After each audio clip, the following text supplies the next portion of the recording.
Hello everyone, welcome to my channel. આજે આપણે બનાવીશું ઘરે બનાવેલી રવાની ગાર્લિક બ્રેડ. કારણ કે મેંદો આપણા બોડી માટે સેફ નથી, તો આપણે એને રવાને ગ્રાઇન્ડ કરી લઈશું અને એક મોલ્ડમાં નાખીશું. પછી આપણે એક્ટિવેટ ઈસ્ટ લઈશું, જે ઇન્સ્ટન્ટ આપણે માર્કેટમાંથી સરળતાથી મળી જાય છે. એ ઈસ્ટને આપણે વોર્મ વોટર સાથે એક્ટિવેટ કરવા રાખી દઈશું. ત્યારબાદ આપણે તે બેટરમાં બધી જ સામગ્રીઓ 1 બાય 1 એડ કરીશું.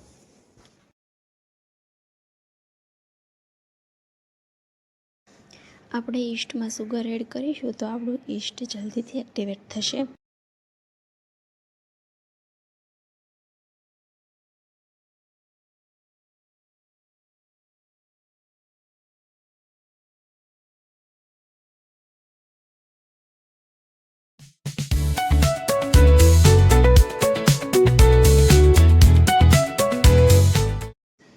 ત્યારબાદ આપણે આપણા સ્વાદ પ્રમાણે તેમાં કર્ડ, મીઠું, બેકિંગ સોડા અને દૂધ પણ એડ કરીશું.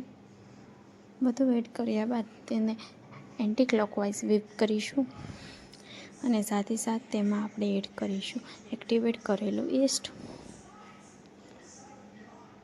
જો આપણું ઈસ્ટમાં આવી રીતે છાળી દેખાય તો સમજી જવાનું તે એક્ટિવેટ થઈ ગયું છે. હવે તેને હલાવીને અંદર મિક્સ કરીશું અને એન્ટી ક્લોકવાઇઝ બધું બેટરને whip કરીશું. બેટર whip કરતી વખતે થોડું પાણી એડ કરીશું, જેથી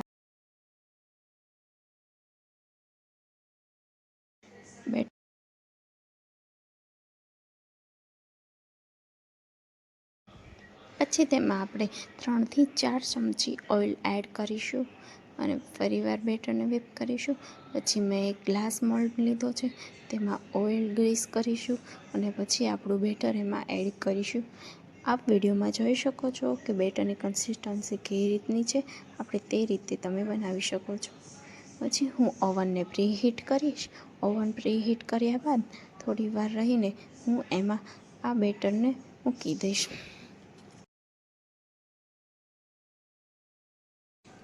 મેં મારા ઓવનમાં 15 મિનિટનો ટાઈમ સેટ કર્યો છે. તમે કોઈ પણ સેટ કરી શકો છો.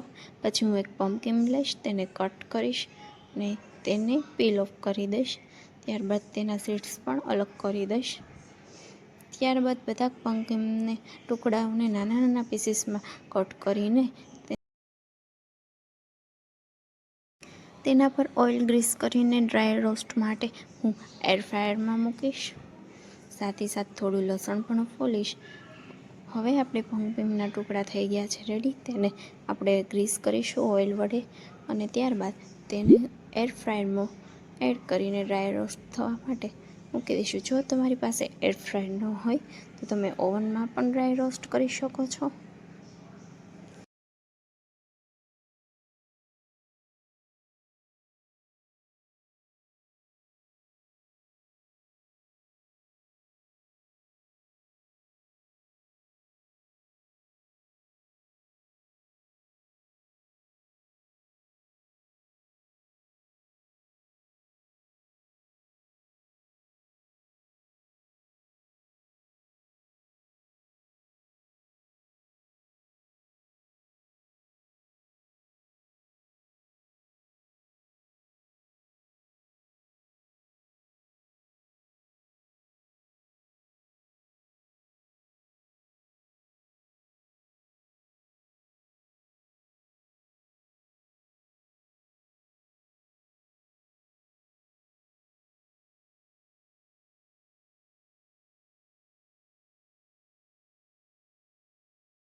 ગાર્લિક સોસ બનાવતી વખતે ધીરે ગરમ એડ કરવું જરૂરી છે.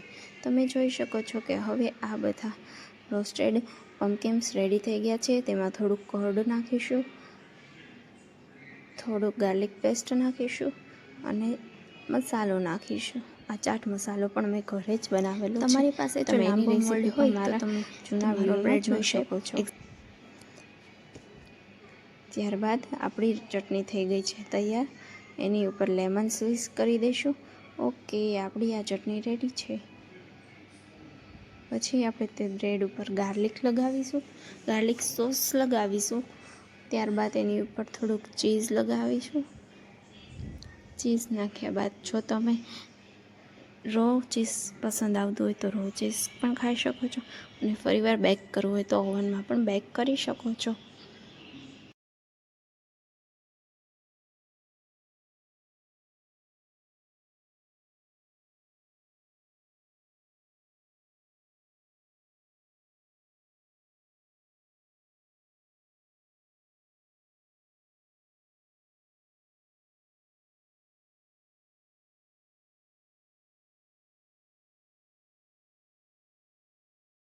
તમે જોઈ શકો છો આ હોમ